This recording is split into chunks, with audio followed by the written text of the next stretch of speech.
What if I told you that Tales of Vesperia is the best Japanese role-playing game to grace the current generation of consoles?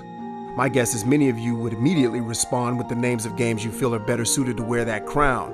And that's cool since, objectively speaking, there is no best. But I recently gave Vesperia a second playthrough in order to acquire all of the achievements associated with the Xbox 360 version of the game. And honestly, I fell in love with it. Vesperia was made for completionists. Playing it in any other way only limits the experience. Okay, so as I said earlier, there is no objective best JRPG for any particular console generation or really in general. But Vesperia, by a small margin, was my favorite for this particular generation. By completing all the game had to offer, I came to realize just how much of it I had missed in my first playthrough. There were story elements and combat augmentations that allowed me to have much more fun with the battle system, and this helped me to understand that Tales of Vesperia was clearly made with completionists in mind. So alright, I'll go ahead and get off the soapbox here and jump into the category breakdowns to tell you guys why Tales of Vesperia is the best to me. I'm gonna go a little crazy here. Our weapons are love! Justice. Sexuality. Would you stop? Bookworms. I love it when games are able to properly incorporate humor into the plot, and Vesperia shines in this area. While the general storyline centers around the typical let's save the world from ultimate destruction theme that we can't seem to escape, Tales handles the execution with a very welcome twist. On top of the well-handled plot, you have what I consider to be some of the best lead characters and villains in the history of RPGs. I especially like the lead character, Yuri, and the way the supporting characters balanced him out. Exactly.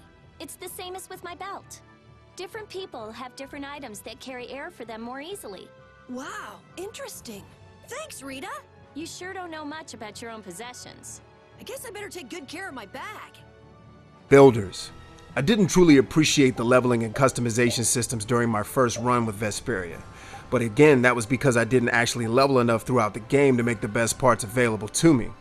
In short, leveling allows you to learn specific skills for each character. On top of that, you also level your equipment by using it in battle.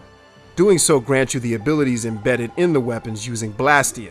This is Vesperia's less complicated version of Materia. As you level, you also gain action points that allow you to equip these skills, even if you've moved on to using other weapons to learn their skills.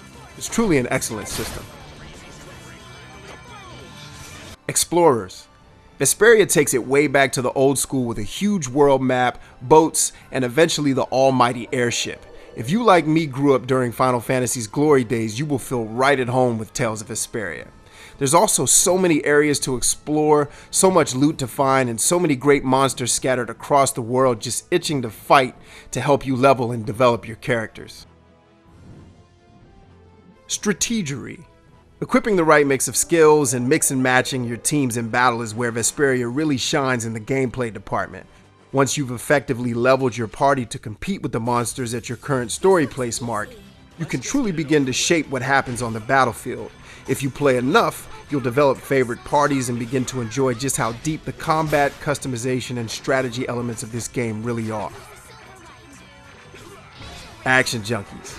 I finally get to say that a traditional RPG is right for action junkies. Tales of Vesperia employs a semi-real-time battle system that is very fast-paced and exciting. I was very surprised by the fact that this game was able to incorporate good tactical play into a battle system that moves this quickly. Achievers. Tales of Vesperia is either an achiever's dream come true or a horrible nightmare.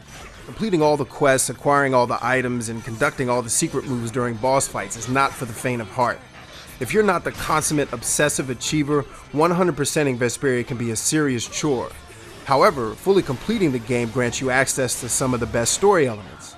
It also allows you to level such that you can experience how truly outstanding the combat system is. In my first play, I had several complaints about the battle system. Turns out it wasn't the system that was broken, it was my underleveled characters that couldn't make use of all the system had to offer. With all this in mind, please understand that you will not fully complete this game without a strategy guide.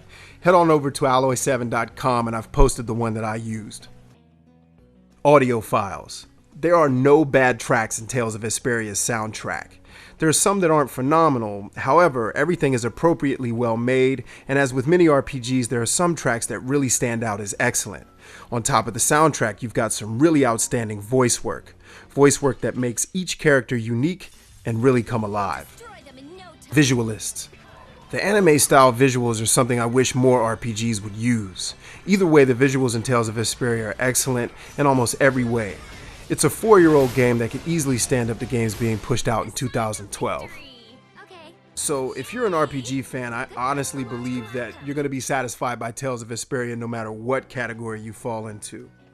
The only category I could see potentially having a problem with Tales of Vesperia, even if you like RPGs, is the tourist category. Getting the most out of TOV requires an extremely high time investment, and if you prefer games that are short and sweet, then you might want to look elsewhere.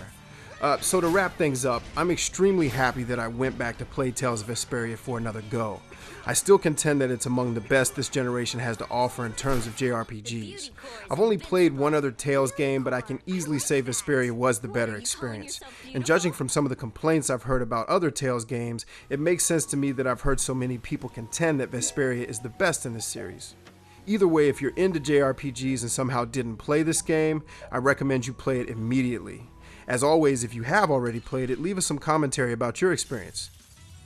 Either way, with that said, friends, thanks for watching, and I'll see you back here for my next category review.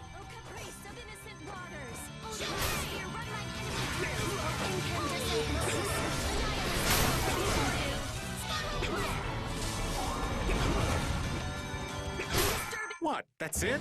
You're done? Alloy 7.